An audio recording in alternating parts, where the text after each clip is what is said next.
All right, Davey, you ready to jump into number of the Yeah, day? let's do it, man. Number of the day. Number of the day. Number of the day, folks, is 50. 50 G's is the force of Ollie Bearman's. Is it Bearman or Bearman?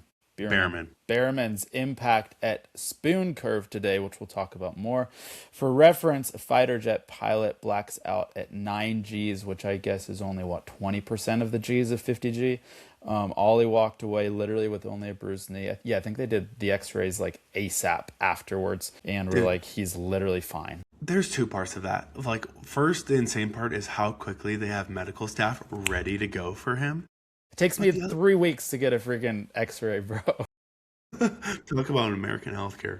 Dude, I don't think people realize he went into the corner at 50 G's. A fighter pilot can black out at 9 G's. 9. So, it's insane.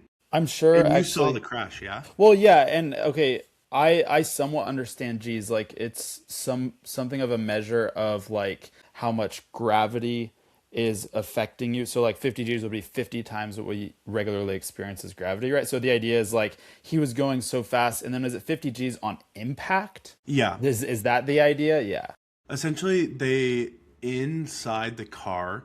So a couple years ago, which is a great talking point, Davey, they created, you'll see on this car like this, they call it a halo, and it looks like a half U in front of their head. And this halo, essentially the whole car is built around it. So if the car ever gets an impact, it breaks apart at the engine and the front of the car. And this pod, which is called the halo, stays intact. And what they measure is the highest G-force amount. So from the time you went off to the grass, bumped around, started spinning, and then hit the barrier, they measure the most amount of G-force, which as soon as he hit that barrier at Spoon Curve is where they measured 50 G's, which is just insane. Like you've seen Top Gun Maverick, right? So you know when they're like trying to breathe out to not black out. Yeah. And they're just breathing through. Yeah, I didn't really understand that.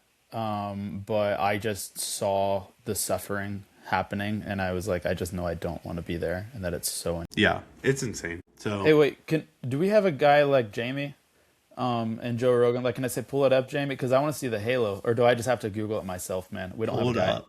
Yeah. Jamie. All right, so you Google Interesting. F1 I got halo. it. Yeah. You see that? Like, it's a cylindrical bar that wraps around and drops down right in the front of the car. It's cool. This one says a close look at the halo and how it saved Hamilton's neck in Monza crash. Yep. So on that one, that's when Max Verstappen and Hamilton went wheel to wheel, and Max's car flipped up and landed on top of Hamilton, and the wheel was on top of the halo. So the wheel was right here, but the halo stopped the wheel from hitting his head. Is essentially like a roll cage in a way, where exactly. Yeah, it's like just like an exoskeleton essentially to protect the most critical components, whatever those are. Yeah. F1 America, baby! You're telling me these guys can turn left and right? Hello, beautiful people, and welcome back to the F1 America podcast on this Japanese race review weekend. Alongside me is Davey. Was I supposed to say it there? Davey. No, Davey, you are here. Nathaniel is gone. Natty Nathaniel Lawler has decided to skirt out on a hut trip. And here comes Davey jumping in on the podcast with me. Welcome, Davey, to your first ever F1 podcast. Hello, everybody. Matt said beautiful people, so hello, beautiful people. I don't know how beautiful all the listeners are, but it sounds like very good-looking folk, which is great. Good to be here. Yeah. Davey, I feel like we haven't got to chat since I made some shrimp etouffee in Arvada, Colorado. What's going on? Or since you made a baby. That's true. That too. I did make a baby. Man, for context, everyone, Matt and I used to live together with Natty, and maybe you guys already explained this, but we would share meals like every night. Like everybody would have, like Matt would have Mondays, I would have Tuesdays, and Dana would have Wednesdays, so on. And Matt would just cook these extravagant meals, shrimp etouffee being one of them. He had like this super extravagant cookbook We always look forward to Mondays until Matt looked at his bank account and it was like empty because he was just dishing out for us. All And right, guys, so, we're switching to pasta and red sauce. yeah, but man, those were golden days before that. Um, but Matt, dude, nothing. I don't know, man. Nothing's changed too much. Like What are to you think doing I'm these still the days? Have you same gone guy, man. skiing at all? Dude, yeah, This fair year's amount. been brutal for snowpack, It's but been like, brutal. what have you been up to? Right now, I'm training. Well, Natty and I are training for that big mountain bike race in September, and so You I've didn't gotten a say lot this. more into What mountain mountain bike biking. race? Yeah, it's called the Vapor 125 in Salida. Yeah, Say more. What pull is that Vapor up, Jim. 125? Jamie, So pull up Vapor 125. for 125. So we start at 10 p.m. on a Saturday night, and we bike for it'll probably take us about 20 hours through the mountains, like up to 12,000 feet of the mountains of Colorado, just like wasting our bodies out there trying to refill our bodies with as many calories as we're putting out. And it's going to be nuts. Like we're just hoping to finish it essentially. So Why do you do this to your body? Why? hey, why do these drivers do this to their body? They're experiencing all these G Don't you forces put like we this just on talked F1 about. drivers, Davey? No, I'm just saying they're harder than I am, man, because I do it. I mean, I think optimistically to and like a positive light to be like, oh, I just like to do hard things and it's really fun. But also, I mean, I'm not opposed to the clout. It obviously feels good to say like I just did this 20-hour long race, not just other people, but to myself. I'm like, can I do this race? And and I'm just looking. I mean, it's just gonna be so fun. It's fun in type whatever, type 2, type 3 fun. If So there's a type 20 3. hours, how many miles is that? Do they just race it based on hours? No, not an hour. So it's 125 miles, and it is like 17,000 feet of elevation gain. But there's a lot of parts on the trail where the trail is not rideable. So because you're like literally hiking up a mountain and you're doing like hike a bike, like you're pushing it up the mountain. And so it's not like even a casual 125 miles. But yeah, 17,000 feet of vert, 125 miles, and we're just getting after it out there. Davey, you wonder why people look at Colorado and be like, there's just psychos out there. Yeah. So, dude, but that's not all my time, man. I'm working my corporate job, but here's what's actually fun, Matt. You'll love this. 3 days ago, Yes, I hit me start, with it. started coaching part-time middle school track and field. Yes, Davey. So at the middle school that's 3 doors down from me, there is like literally the track is like 3 doors down from me. And a buddy of mine who's a teacher at the middle school is like, hey, they're looking for a track and field coach. It's like literally like warm bodies. And I did 7th grade pole vault, and that is my main understanding and experience of track and field. And so I have no expertise to give these kids. But what happens is like I will we'll be going over something like maybe like hurdles, and one of the kids will ask me a question, and I'll be like, bud, let's talk about let's work on that tomorrow, okay? And what And that you just go to means, I just go YouTube to YouTube at night.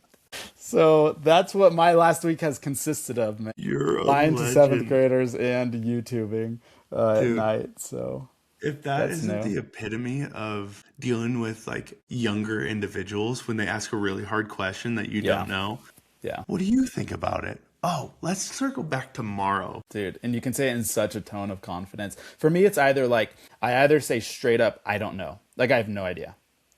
Or I say, hey, like super confident, like, hey, let's talk about that tomorrow. Because it's like, I just need to be confident one way or the other. If you're in the middle, they're going to cut you open. Like, it's so funny. So that's kind of fun, Matt. So, It's what'd kind you of learn new. about it? How'd you come back to them? Or is that this week? Well, so the hurdles was just an example of one that actually happened was for long jump. One of the kids was like, "Hey, coach, can you help me measure out my strides?" Which I didn't know what it meant at the time, but what it means is they want to measure like how many steps they have to take to get to like the edge of the pit to jump in. So they'll put a piece of tape like where they're supposed to start, but it's different for every person because of stride length. Mm. And so I like YouTubed and found a guy who was like, "Here's how you measure out your stride." for a long jump. So spent like 15 minutes, wrote like a 1, 2, 3 step checklist, and went back the next day and we worked on it. So that's an example. You're a Success legend. story. I love. So anyways, dude, those are two heavy hitting things right now for me. What's been going on for you, man? How's the fam? How's the life? How's the North Colorado treating you? Yeah, in relation, Davey's probably about an hour and a half south of me in Colorado right now. I moved up to the better part of Colorado, which is Fort Collins. Well, Davey stayed Moved up to in Wyoming. the scumbag part of Colorado, which is Denver. It's mainly been work, family, kid. Laney's 1.5, a little over now. What's like a recent milestone of Laney's? She's starting to form sentences more. Granted, it's not perfect English, but she's starting to ask for things, and you can understand what she's trying to get after. Aside from that, she really likes those Strider bikes. You know what I'm talking about? Absolutely, where you push with your little feet. Mm-hmm. Yeah. So she had this like 4-wheel bike that she could just sit on and kind of walk with. And she's totally over it. She wants the Strider bike where she can go a little bit quicker. She is obsessed with going to the park and going down the slide. She is the most social person you'll ever meet, just like waving to everyone. But aside from that, it's just work.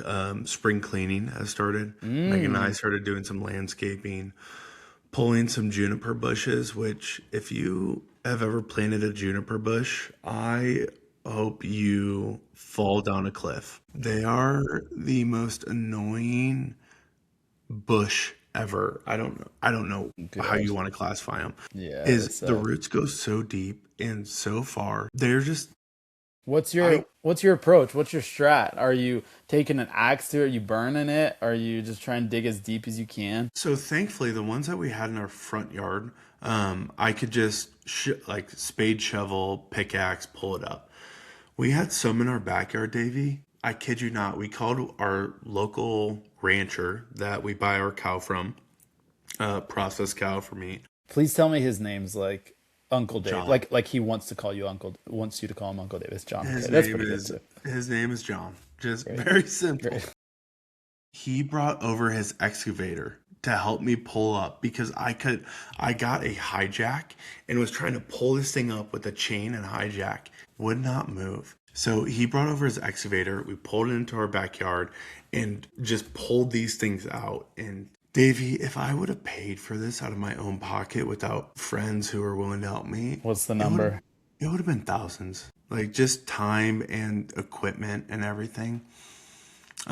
So junipers are the worst. Thankfully, we just had a couple in our front yard. We're starting to get rid of stuff that we don't want. Nice. Megan really wants a pergola in our front yard. Ooh, and pergola. What's a pergola? Is that like a gazebo? Yes.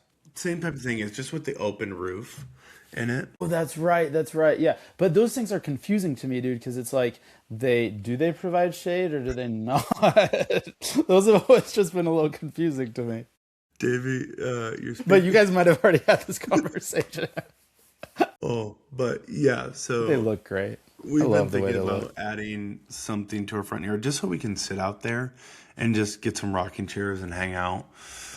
But yeah, that's kind of been what we have been up to. But yeah, so Nice, it's just kind of dude. same old. But Davey, now is time to jump into Man. the Japan race review. Japan race review. It was in Suzuka. Suzuka. Is that where they make Suzukis?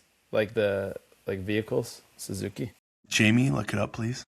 Yeah, that one might need to be in like a post show. Davey, since you're filling in for Natty this week, typically what we jump into is this week's top 10. And in this week's top 10, we just go through lists of top 10 finishers, their team, just so individuals like you who are getting into it, just understanding Formula One, get to know the names, the teams, and what happened. Perfect. So, Who was the top 10, Matt? What was the this top week's 10 top this week? 10. Finishing in P1, Kimi Antonelli for Mercedes. Oscar Piastri, P2 for McLaren. Charles Leclerc, Ferrari, P3. George Russell, P4, Mercedes, Lando Norris, P5, McLaren, Lewis Hamilton, P6, Ferrari, Pierre Gasly, Alpine, P7, Max Verstappen, P8, Red Bull, Liam Lawson, Racing Bulls, P9, and Esteban Ocon, Haas, P10. So that's our top 10 finishers this week. I just want to ask you, as a novice, new F1 follower, what were your thoughts on this race? Transparently to you and to all the listeners, it was my first full-length race I've ever watched before. And I didn't watch it I didn't watch it live for what that's worth, but it was kind of crazy. To be fair, Davey, Yeah. no one in America can really watch it live unless it's here because they're at absurd hours. Yeah, right. So, but also, you guys yourself. like wake up at absurd hours to watch them. People do, but I appreciate you saying that we don't need to because it might be a while. People that do wake up at absurd hours, I've tried, and some races I will. But the reality is, if you have Apple TV, F1 TV, you can just watch it back on replay. And I just watch it when I can and just avoid Twitter, avoid YouTube. Yeah. But that feels like the big. No, yeah, that feels like the biggest issue is when you're seeing all the discourse about it. But it was really crazy how easy it was just to watch the full length. Like, and they even started it like an hour and a half before if you want to watch the pre-show or whatever, and they include everything after, and it's literally just on Apple TV. So that I was like, probably compared to most sports, it feels easier to get into purely because of that. And literally they have like archives of all the races dating back to a super long time. Like, just thinking, like, NBA is the sport that I follow, and it's so hard. Like, you can watch highlights and things like that, but watching full length, I mean, you got to be paying a ton of money, and it's a whole thing. So, and anyways, I thought that was really easy and kind of cool. But yeah, just letting people know that's kind of where I'm coming from. So, Davey, for me, as someone who is borderline obsessed with this sport, and as you, someone who's just getting into it, was there a point of the race where you were just absolutely lost and were just kind of tuned out, checking your phone? And what was that point of the race? Okay, this is I probably shouldn't share this. No, share this. The couch I was on was so comfortable, man. And we're talking laps maybe 27 to 32, man. My eyes, I could send you a picture, man, because Ryan took a picture of me, but I was just cashed on the couch. But I will say the beginning and middle of the race was tough to follow and it was cool because I was starting to pick things up, right? Like how important position is. Like, and if you're behind somebody who's really far behind the person ahead of them and you're not able to get in front of them, like that sucks. Like different things like that where I'm like kind of just picking up and hearing what the commentators are like paying attention to. But I think, Matt, like the last 10 laps, like the last 5 to 10 laps, because it felt like a lot of things were happening in those 5 to 10 laps. That's when I was like pretty locked in. And then also, I would say when the crash happened, I was pretty locked in too. You bring up a great point, Davey, and that's where you'll hear the random talking heads like Natty and I or other sports commentators on Formula One talk about the pros and cons. It's those moments where you lose track of the race. You're like, oh, this is boring. It's start of the race, super interesting, a lot of things happening, a lot of positions changing. Nothing happens from when everyone gets their positions to when Ollie Bearman crashes and the safety car comes out. Right. You're like, okay, lots happening. And then the end of the race in the last couple of laps. So that's where you hear a lot of people just start talking about what's going on because there is a lot of just waiting to see what happens in the in-between. Right. That just to say is like, you're not alone. It's like, that's what a lot of us will complain about when it comes to the racing is, man, there's so many lulls in the race where people just chill. Right. But I am glad that I didn't just watch the highlights. Like, it was cool to watch the entire race because I saw, even with the safety car, it's like how long of a thing that was, and just all of the different pieces of it. And then it was really exciting at the end. And with highlights, it's just like, oh, you just watch the exciting bits. So I don't know. There's a lot of value in that. So Yeah. I don't know. Some top, or just my experience of it a little bit, but you're definitely more the expert on this than I am. Yeah. What were your thoughts, your takeaways? There was a lot of stuff, and this is where we dig a little bit deeper into the weeds of, I feel like we saw potential flaws in the engine, and that's referring to the Ollie Bearman crash, and we'll get into that a little bit. Yeah. It's one of those where, like, this track can have so much potential for a fun race to watch, and there were points where it was fun, but honestly, I was right there alongside you, Davey. I watched probably the first 11 laps, and then I kind of blacked out until lap 22 when the safety car came out. I was like, oh, something interesting happened. And then several laps go by with the safety car, and then when they restarted, you're like, okay, I'm back in, ready to go. And then for 2 laps, something happens, and then it's the last 2 laps of the race. So there's a lot of that. Overall, I thought it was a good race.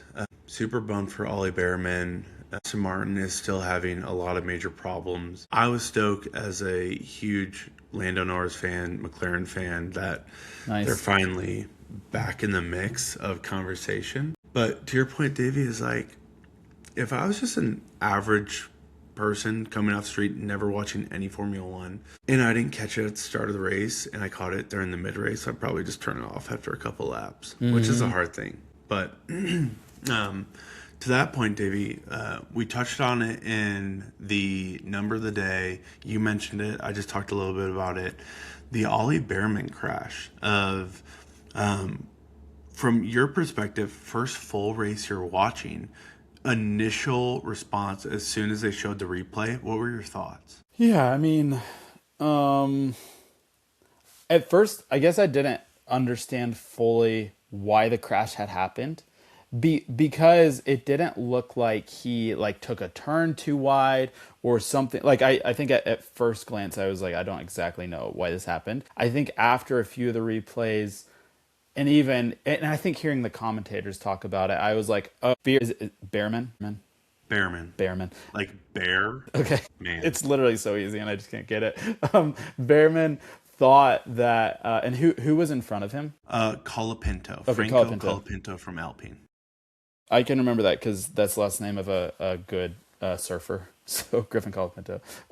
So he was behind Colapinto and was expecting Colapinto to go a different at a different place on the road, like to take a different route. But it seemed like Colapinto knew that Bearman was coming up behind him, and so kind of moved where he was like to block him. And so then that's where Bearman was like, "What the fuck?" and got smoked after that. So that was my like understanding at the end of what happened to it. But I mean, truthfully too, I was hoping everybody was okay, but I was kind of hoping for a crash. But just because I knew that was going to make it more interesting. And I looked it up. I did have Jamie pull it up earlier, and it looks like, and this might be wrong because this was just like AI generated or whatever, but they said that like maybe 30% of races have to have at least a safety car come out, whether that's a crash or something else, but my assumption was it was a crash. So sounds like it's not like the most infrequent thing ever. But yeah, definitely was kind of hoping for it, and it did deliver, and it was kind of cool. So I love it. Yeah, you're right. There's some races where safety car is more prevalent, and it can come out for a host of reasons. Gosh, I can't remember what race it was, but last year there was they call them marshals, essentially the volunteers that help wave the flags or help clean up, the people in the orange suits. A marshal ran out onto the track to go get something without the blessing of the FIA, which, Davey, if you're a listener, what is FIA? I could guess, but I have no idea. It's the referees of Formula One. Thank you. So the referees of Formula One didn't give him their blessing to go out on the track. So they can do what's called a virtual safety car or a full safety car, which is the Mercedes that you saw today. And it's essentially just to slow down the drivers. Yeah. Interesting. But yeah, so when that came out, they're essentially cleaning up a lot of debris, moving the car out, making sure Ollie's okay before they get back to full speed racing. But it's interesting to just hear you talk about what you saw in it of the potential move, because it goes to the conversation that at least Natty and I and a lot of other commentators have been having, is the announcers for F1 almost sound like they have to, I guess, bolster up the F1 regulations to make it sound like this is the way and these rules are awesome. Because what you didn't see in that crash, and kind of jumping ahead to conversations around this crash and the big question, are the new regulations broken and have they experienced their first demise, is when Ollie Bearman was coming around, there's a game that's happening between all of the drivers around the grid. And Davey, essentially what's happening is these drivers are determining how much battery they want to use on their full lap. The more battery they use, the faster they can go, but they only have a finite amount. So essentially what's happening before Spoon Curve, which Spoon Curve in Suzuka is this big U-turn, essentially. And Franco Colapinto is coming up to Spoon Curve, and he lifted off his gas and downshifted. And when he downshifted, the engine's RPMs increased to help the battery recover power. So he was essentially trying to harvest more power for later on in the lap. But Ollie Bearman was coming around and he was deploying his power to get a faster lap. They had completely different strategies. So when Ollie was coming around at max speed, Franco was lifting and coasting and going slow.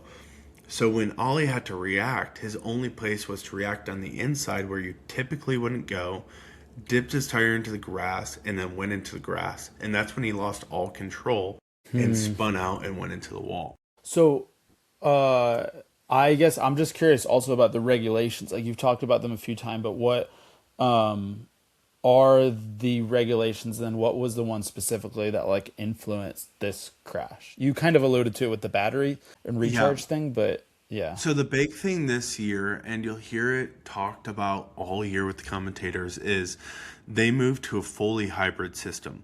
So it is essentially 50% combustion engine power, 50% battery power.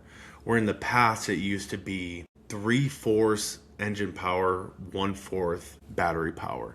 And the battery power in the previous decades was really just used to help pass cars. In reality, us racing fans are like, this is stupid. Just give us a 100% combustion engine. I don't really care about greenhouse gases or whatever. There's Formula E, which is 100% electric cars.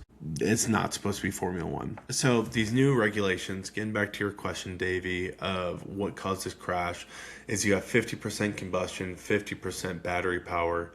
Ollie was using all 100% of his combustion power and battery power going into the Spoon Curve, while Franco was only using 100% of his combustion and 0% of his battery because he was trying to increase his battery power. So as we're going into this corner, long story short, is Franco's trying to charge his battery. Ollie's deploying all of it. So Franco is going very slowly while Ollie's going full speed. And Ollie has to react. Franco doesn't know he's there. So Franco's just driving, not expecting anything of it. And then Ollie has to take evasive maneuvers and then dip into the grass. So you're saying that he didn't necessarily like go off of his regular track to try to block Bearman? Probably not. Okay. There might have been some of that, but not enough to be crazy. If you look at the last year's final race, you'll see Yuki Tsunoda swerve. Oh, sorry. Nailed my microphone. It wasn't too bad. You'll see Yuki Tsunoda swerving and deliberately pushing Lando off track. Where in this scenario, Franco's driving, getting ready to go into the corner, and Ollie just comes out of nowhere and has to avoid him. So it's the part for me, Davey, that you would not have noticed is, did you see that blue banner at the top of the stream when they said, hey, this incident is being looked into I saw that or for a investigated? different incident during the race, but so I know what you're talking about, but I don't remember it for that one. So essentially what the FIA can do is they can investigate a scenario to look into it more. So as they're investigating the scenario, what was running through my head was, man, they're in a predicament here, because if they say in this investigation of, hey, Franco is at fault for driving too slow in this corner and he would get penalized, then the next question is, why was he driving too slow? And then it exposes them on us trying to recover the battery, and it makes them look bad. And then on the inverse side is, okay, are we going to give him a penalty for reckless driving? Was he driving recklessly? No, but we still had a crash and Ollie went into the wall and got hurt. So it kind of, for me, I was very interested to see what they were going to do, because they put themselves in a pretty good predicament of determining how they're going to frame this. Now, Because most people looking on aren't paying attention to these things, but a lot of the nerds who have been watching this for a while are like, like you. what's going to happen here? So I guess what I'm trying to understand is, why do you think that that was a bad thing? Like, and why do you think it's going to maybe reflect negatively, like, on the regulation? Yeah, I think bad thing is a different conversation. Reflecting negatively on the regulation, I think, is a better question here.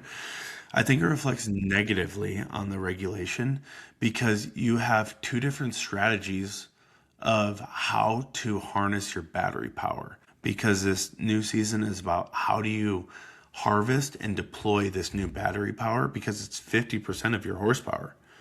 So you have two different strategies, and these two different strategies can be essentially deadly. It's looking at the Ollie Bearman crash of 50 Gs, is if you have one person who's trying to harvest it by going very, very slow in a certain part of the track, while another person trying to deploy it of going multiple miles per hour or kilometers per hour difference, then you have a very, very dangerous scenario of someone's going to get clipped or hit, or you're going to have to avoid like Ollie did and go into the corner. Yeah. So I think it exposes the regulation in a negative light, because you're forcing drivers to react to scenarios that are completely out of their control, and they have to abide by their strategy that just causes essentially unnecessary risk by going slower when most people wouldn't want to go slower.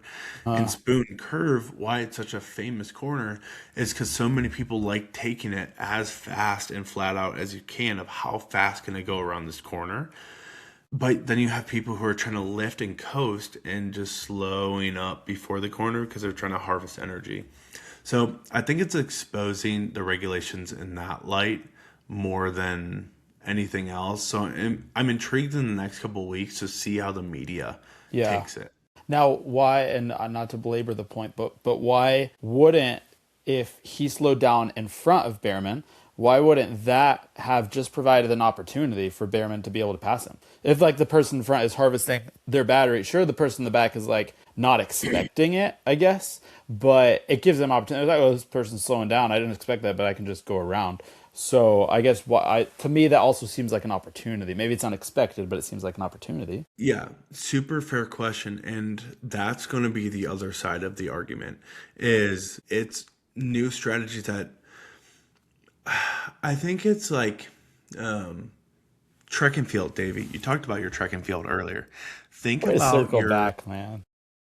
Your 100-meter sprinters. It's like you're telling your 100-meter sprinters to start off the first 20 meters as fast as I can, and then slow down between 20 and 60, and then speed up at the end. And the question comes back to, why would you tell them to slow down if it's just a straight line? And I think that's the point that a lot of people are making, is when you're wanting to go as fast as you possibly can, why would you slow down?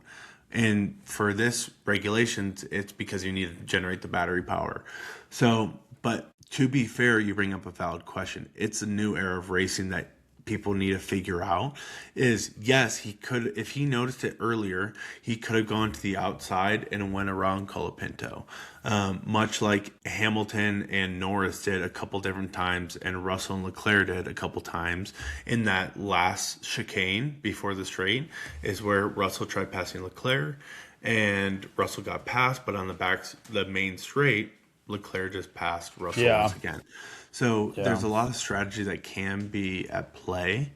It's just a new regulation, and I think when you're someone who's used to going full tilt on a sprint, and someone tells you, hey, you need to let up on the 20 meter to the 60 meter and walk, your immediate instinct is going to be like, why the hell would I slow up? Yeah, I think seeing your side of it too, it feels dangerous because it's unpredictable. Potentially, like in this circumstance today, like it just seemed, or if I'm understanding it right, like Bearman just didn't expect that the guy in front of him was going to slow down, because people usually just try to charge that curve. And so maybe people over time will like figure out patterns of when people are doing this, but it sounds like probably in the short term might be like unpredictable and dangerous potentially. So yeah, and I think that's the point, is like, obviously there's going to be people that are sounding the horn from both ends, as is every major issue, conflict, opinion that you don't agree with. And yeah, it was the first time that I watched a race and I was like, ooh, that's a flaw in the regulations, not the driver. Because it wasn't Colapinto and it wasn't Ollie. Because Colapinto was doing what he was supposed to be doing, and Ollie was doing what he was supposed to be doing. And Ollie made it a lot less worse than it could have been, because Ollie could have just smashed in the back of him. So I'll be intrigued to follow in the coming days of what others' opinions are of this crash and what it means. But yeah, so we'll see what the media says. I'll be intrigued to follow along with it. If you're new to Formula One, you might not find it interesting, but stay tuned, because they're going to be talking about it all year. I promise you that. But aside from the Ollie crash, Davey, I mentioned I'm a huge McLaren fan, and I was stoked to see Oscar Piastri do well, Lando do well. And as someone who just watched their first full race, I want to turn the question to you. What did you hear from the announcers about McLaren? Did that ever cross your mind? Or when you hear the name McLaren in this race, did you think of anything? No, I maybe in my Crofty, mind. that's on you. That's on you. What did you should say? be talking about Crofty. The main announcer for Formula One should have been talking more about McLaren, but that's totally biased. But continue. There was more, I think. Well, there's more maybe discussion about Ferrari and Mercedes. Mm-hmm. And I know that those three brands were in the top 6, which is kind of crazy to me, but I guess that kind of makes sense. But I do think that the announcer talked more about Ferrari and Mercedes. I also think that Ferrari and Mercedes are more familiar to me, just in general. Even the brand, like I know McLaren by name, and I could maybe point out McLaren. I like that, McLaren. But that's kind of like a diss name for McLaren, is McLaren. Mm-hmm. But I could point one on the street, but the logo, I was like, I have no idea what that like orange like hook is. You know what I mean? Yeah. Half moon looking thing. So yeah, so not a ton of familiarity with McLaren going into it. Yeah, so Davey, the big thing about McLaren on this race, McLaren, and you probably heard Natty and I talk about it a lot, especially me as a huge Lando Norris fanboy. Lando won the Drivers' Championship last year. McLaren won the Constructors' Championship last year. Wow. And right now they haven't been doing good. Last race, they had 2 DNSs, which is did not starts. So Oscar Piastri, the funny meme going around, so the guy who finished in second, double checking. Yes, second. The guy who finished in second, he had completed less laps in the first couple of races than the safety car. So that was a running meme, is that the safety car completed more laps because McLaren's been struggling so much. So in this race, it was a huge win, obviously, as a McLaren fan, to see that McLaren did well coming back to the race, and Oscar finishing P2, Lando finishing P5. But to your point, you hear a lot about McLaren and Ferrari, Yeah. which probably the most notable names, especially getting into sport, is like, Mercedes, Ferrari, McLaren you might have heard about, Aston Martin you probably heard about if you watched any James Bond movie in your life ever. But that's the only reason. Alpine probably never heard of. Red Bull, why is an energy drink for like driving a Formula One car? It's not helpful. Yeah. Yeah. So then it starts confusing. Like, wait, is F1 about engines or is it about energy drinks? You are in my brain right now, Matt. These are the exact questions that I'm having. And then the wild part is you look at a team called Racing Bulls and you're like, wait, Racing Bulls, why are they Racing Bulls? Oh, they're Red Bull's second team. So the energy drink can afford 2 Formula One teams when companies like Ford don't have one, or name the company. But yeah, so McLaren had a big weekend that I think is worth mentioning. Can I ask you a question in a second? Yeah, about the guy who finished second, Oscar Piastri. So there was a point, maybe like 2/3 of the way through the race, on the screen it was like vote for driver of the day or something like that, and I saw he won it. He won driver of the day. I don't think I could tell you why he won driver of the day. Why do you think he won driver of the day? What did he do that was outstanding? Because obviously he didn't come first, but like, what did he do that you feel like was like outstanding enough to achieve driver of the day? Yeah, I think so there's a couple layers of I guess let's start from the top. The race start. When you watch the start of the race, when the 5 lights went out and they went racing, he jumped the order pretty heavily. He started in P3 and then jumped up and got Antonelli, who falled back a lot, Russ, who falled back, the Ferraris, who were really good, they jumped it. But his race start was really good, but I think why he got the driver of the day, and this is speculative, because it's just my thought of why people voted for him. Aside from there just being a lot of Aussie fans that just want to see their boy on top, is his battle with George Russell. Mercedes arguably has the best car, period.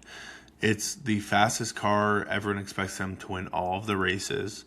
Yet, Oscar held up George a majority of the race, kept George behind him, a Mercedes driver, and people are wondering how he did it. So I think people are giving him the driver of the day because of how well he played on defense, keeping a faster car behind him for a big segment of the race.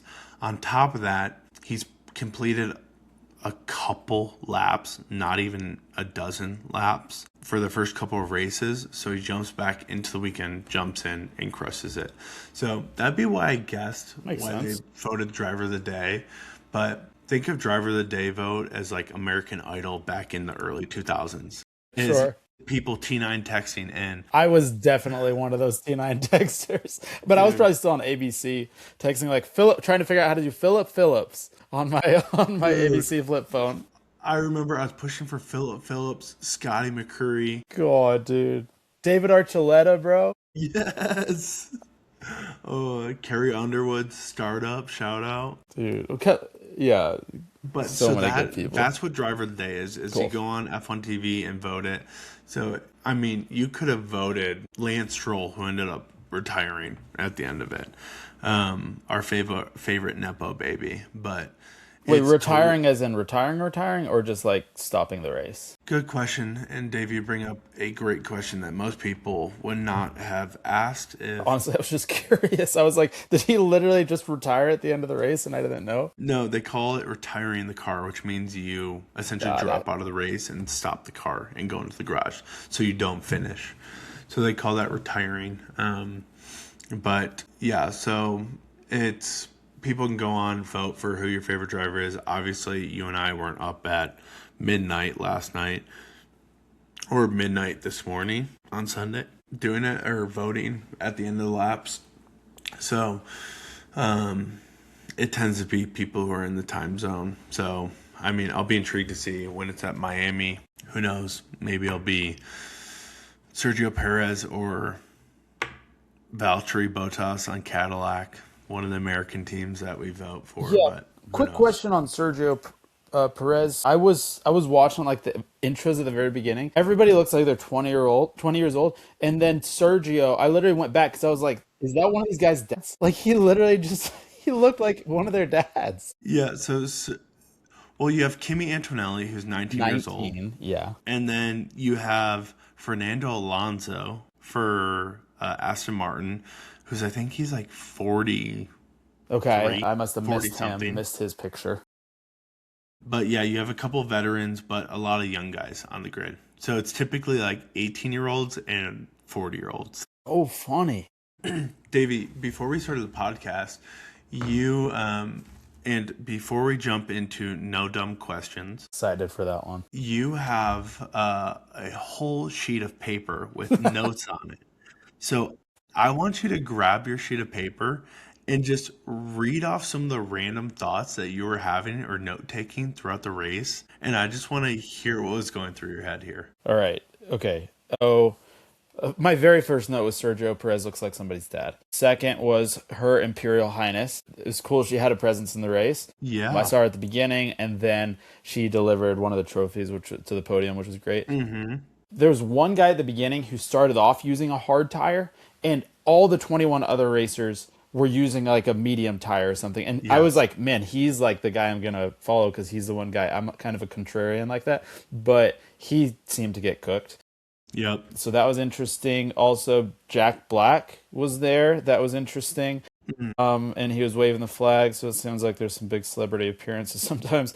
When the safety car was going, the thing that made it less boring for me was when the cars would go toot, toot, toot, toot, toot, toot, toot, toot, toot, toot. And but not even just weaving, like kind of like juking, like Yep. doo, doo, doo. Very And quickly. my guess is because it's like to warm up the tires or something like that. But it just kind You're of an F1 fan through and through, baby. but it was so funny because it's like so responsive and so quick. Mm-hmm. So that was kind of cool. And then and we maybe will get. I'll just do a couple more and stop because I have so many. But I just thought the end of the race was so funny, dude. I thought it was crazy how the 3 podium finishers went in that like red room at the end and just Yep. like hung out with each Cool-down other. room. Cool down room, hung out with each other and like watched highlights and were like, oh, that was crazy. Oh, I like clipped that guy right there, whatever. I just thought that was so funny. And then at the end on the podium when they had champagne, they were literally just like spraying each other. And I was like, these are just 3 like kids having fun. And like, are these the people who just competed against each other? And like one of them got kind of snubbed because of the safety car and the other one got lucky because of the safety car. And like, I would just think, yeah, there would just be more like frustrated emotions going on. And I'm sure there was, but I was just like, why are they putting these 3 guys in this room together, just the 3 of them right after this race finished? So things like that, where I was like, this is, I'm just like love thinking like if you had like Lakers versus the Nuggets, like right after the game finishes, put like Jokic, Luka, and LeBron in a room together. Like it's like, no, that's not happening. So anyways, those are like 5 random notes I have down here. Yeah, I'll address all of those back to front. So the cool down room, what Davey's talking about is at the end of the race, top 3 finishers go into this room, and essentially it's the room below the podium where they're just hanging out until they're ready for them to go out on the podium. And until last year, we've never had a look inside that room. Whoa. So they added a camera in there and highlights of the race because they realized, oh, this is an opportunity for the racers to see what happened throughout the race. Because you think if you're in, let's go Kimi's position, you're driving in the front of the race, you have no idea that Ollie just sent it into a wall. You're just, oh, there's a safety car, I need a box, or whatever it may be. So it's their reaction to the rest of the race that they didn't see. So that's been a fun part of watching the end of the race is seeing their reactions to each other. And then you also have to realize these racers go against each other all year, and they realize, like, you use a analogy of Nuggets Yeah. versus Lakers. So let's just work with LeBron versus Jokic. It's like LeBron is dunking with a half-size ball because Lakers have a better car than Nuggets. So Jokic has to use a full-size ball.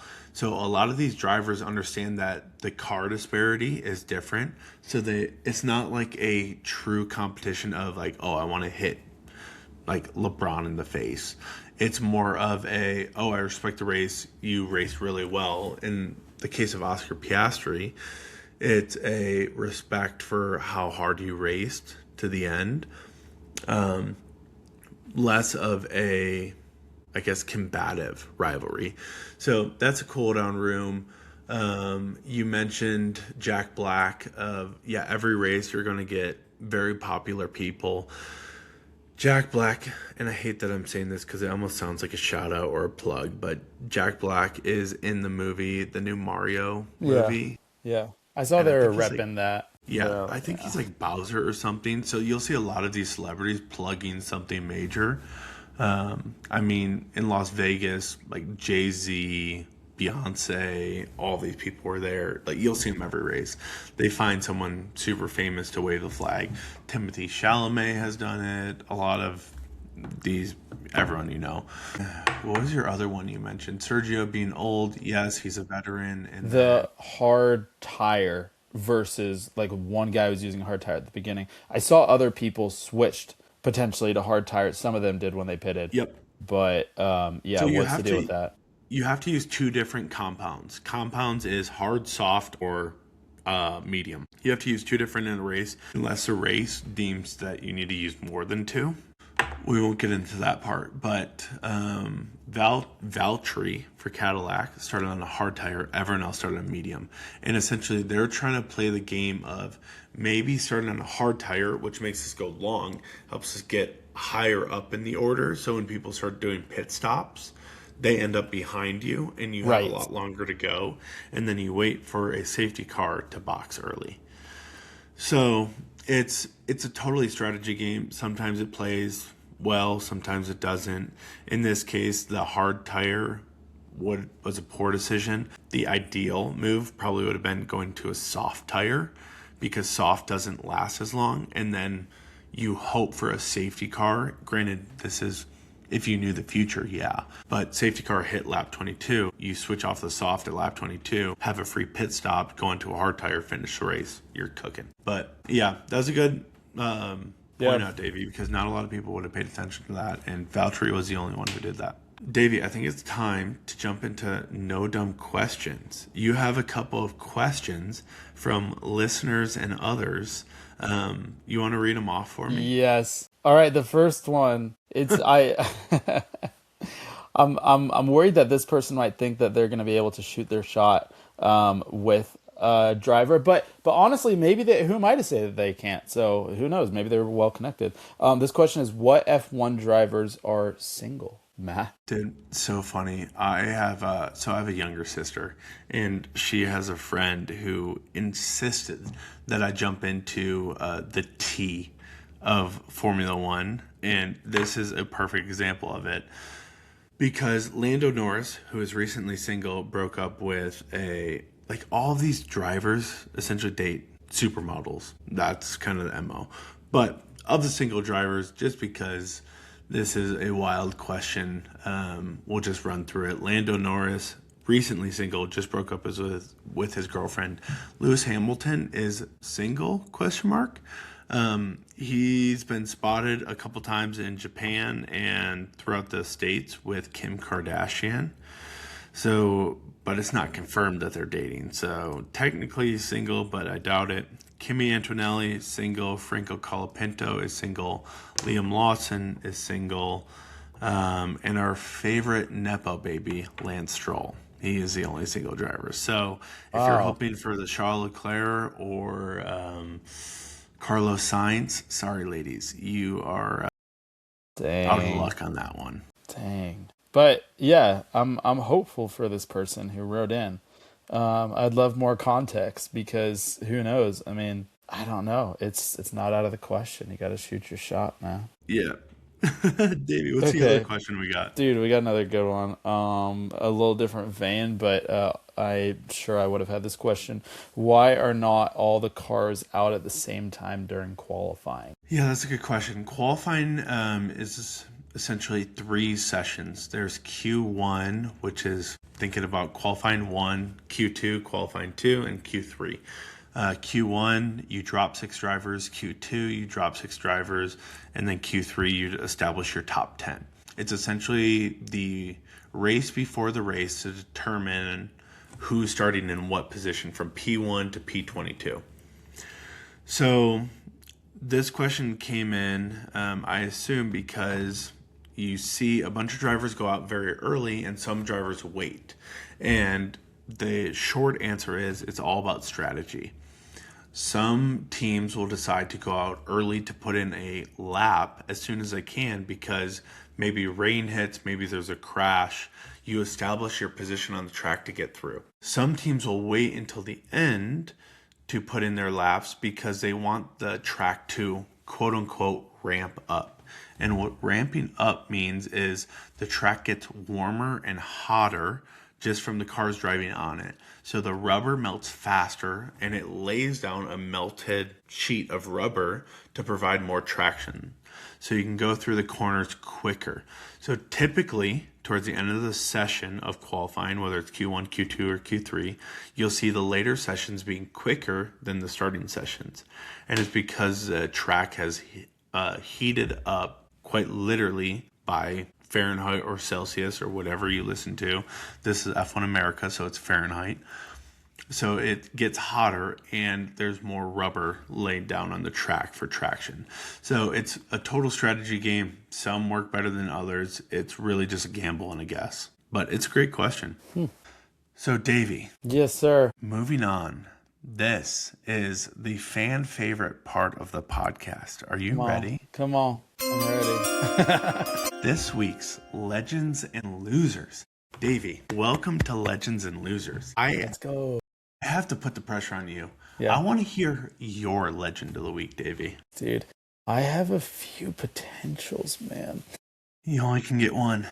Only one, Davey. Give me your top Legend of the Week. All right, here's my top legend of the week. And you got to hear me because I'm not usually a front runner guy, right? Okay. And I don't have too much context, so maybe he's not likable, whatever. But Kimmy, it was Antonelli. Yeah, I would He's- not say this. He's my legend of the week, but specifically him and his post-race celebration, because I don't know if we can like play audio clips on the pod. It might take a little bit in post-production, I don't know, but when I can't remember if it was when he was still in the car on the radio or right as he got out or something, but he gave this like short, like a few sentence speech and was like, I'm excited, whatever. He like acknowledged that he was lucky because of the safety car. And I was like, respect that you're acknowledging that. And he said something about like his team, like all the boys and girls who like worked on the car or something like that, which just showed his age. Like, are there like boys and girls in sweatshops like working on his car? Like, that was a little rogue, but I just thought that was funny. And then what was the other thing that this was sick at the one also he like went like this where he like gave a sign, which I'm kind of like, that is not chill. Like I feel like you should chill out a little bit. And if you're listening, Davey's doing like the bow and arrow where you pull it back and he did that like shoot to the right as stars. he was getting up from his car, and I was like, respect, because you're 19, but like if you're 25 and still doing it, not great, but respect. And then at the very end of his little speech right there, he said arigato. And I was like, hey, way to throw that in for the local culture where you are. So I don't know. I think especially his ethos of like saying that he got lucky because of the safety car. So I don't know. He's my legend. To of the be week, fair, man. Davey, that's a great call out, because what's cool about that you might not know is that's Kimmy's second ever race win ever in Formula One. And on top of that, He is the youngest driver ever in the Formula One history to lead the Drivers' Championship. So he is beating George right now on points. Granted, will it stay that way? We don't know. But so cheering for him, I think it's awesome. I'm Is like, he the kid very? deserves it. Yeah, is he very like? What do people in general feel about him? Is he respected? Do people not like him? Everyone loves him. Okay, Like he is a kid, Davey. right, He's an exactly. 18, 19 year That's old where I kid. was at. If you go watch Drive to Survive, or any of, it's funny, there was this round table interview with all of the rookie drivers, and all of them are like 18, 19. And they're all just kind of like, you look at them like, oh, you're a high schooler. Think of all of your middle schoolers. No, Or yeah, literally, literally. they're making millions of dollars driving 220 miles an hour. And you're like, you're still a kid. But So he's no, my legend of the week, man. Kimmy. love it. Matt, who is your legend? Or do we say legend of the week or is it legend of the race? Legend of the week. Matt, who is your legend of the week? My legend of the week, and I didn't know much about them beforehand, but the band called X Japan and Yoshiki, I am totally butchering that. But the pre-race band that played whatever that was, did you watch this? Where this girl No. was she was just shredding the guitar and this drum solo, and they were going so hard, Davey. After they finished, they're like, wow, I wasn't expecting that, but I'm shaking in my seat. That was insane. It's like everyone was so caught off guard because you expect like a cordial national anthem, something proper, and it was just this hardcore Japanese female band that just ripped it. It was awesome. But that was my legend of the week. Now, Davey, the fun part. Who is your loser of the week? Man, I feel like I'm going so straight edged, like with like I love that you went for like the opening band, and I went for like the guy who won. Yeah. And my loser of the week I think is in a way a similar vein, where I'm gonna go for this guy Russ. What's his first name? Russell. Something Russell? George Russell. Just because it's like the commentators were like seem to just have it out for him, and maybe because he's like the front runner, and like you said, he and I didn't know that, but he has like the most elite car, and so maybe people want to see him lose. But it was just like they talked so much about him getting cooked, him getting passed, and I just think that was pretty funny because he actually placed like pretty well. I think what was he, maybe fourth? Yeah, he was fourth. He still did like fine, but it just seemed like how they were talking about him was a lot worse than what he actually did. But I was just like, man, I want you to have more social capital, my guy, because that's just tough to see. To the viewer who's not familiar, George deserves the scrutiny. George has been a Mercedes driver for Mercedes since 2022, so for 4 years. Before that, he was with Williams, which is a Mercedes team. Like Red Bull has Racing Bulls, Mercedes has Williams. And he was with Williams for a while and was brought up under Lewis Hamilton. And George carries himself like he's the number one driver and should be winning the championship and is expected to win the world championship this year. But Kimi just outpaced him. So I think some of the flack is deserving, and we'll see what ends up happening as a year goes on. There's a lot of racing left, but That's helpful context. That makes sense. Kimi's only had 1 year under his belt versus George having 4. And so having like the goated car too. Yeah, this is Kimi's second year in this car. This is George's 4th year in the car. So you'd expect George to do better. Granted, like Kimi said, his safety car gave him an out. But to that point, George still struggled to try getting past. So teach his own. Matt, dude, who is your loser of the week? Dude, my loser of the week, and you probably caught some of this. My loser of the week is every other country that are F1 fans. Because if you looked at all these Japanese F1 fans, they go all out. Some of these headwears that they were wearing, like people just make these custom helmets with like tail wings of the car or like helmets. And there was these 3 ladies, I just cracked up. They panned over them and it was the soft tire, medium tire, and hard tire. So the red lined No one, the way. yellow lined one, and the white lined one, and it was just wrapping around their heads. And I'm like, this is so funny, but also so epic. It's a call out to every other Formula One fan: is you need to up your game because Japan is winning. Period. That's so funny. It's Well, a good babe. Davey, we have crushed your first ever Formula One podcast. Thanks for inviting me, man. Glad to be here. Japanese race review. How was it? Wait, the race? No, just the podcast. Dude, it was good. Yeah, wait, are we still on air or are we off air, man? We're always on, Davey. We're always on, dude. Good. Not that my answer will be any different, man, but dude, it was good. I mean, I love that you kept us flowing with the structure, but you let me kind of go a little bit too, because I don't like to be too boxed in, man. We just, when we got to cook, we got to cook. I mean, honestly, I feel like I know, like, I love that doing this pod made me watch the race today, because I would have gone to sleep. We're gonna get more fans more often. I would have gone to sleep and I would not have woken up and continued to watch the race. I would have gone and done something else. So I'm so glad that I had to watch it to do the pod, and now and also having this conversation, debriefing some of the things that I thought was one thing but is actually another. And you also just freaking have a ton of knowledge around it too, which is pretty sweet, and enjoy that. So it's great, dude. Yeah. Davey, thanks for joining me on this week's Japanese Grand Prix race review. Catch us next time reviewing the Miami Grand Prix. No races in April. Boo. But we come back in May for the Miami Grand Prix here in the United States of America. But until then, we will see you later, and goodbye. See ya.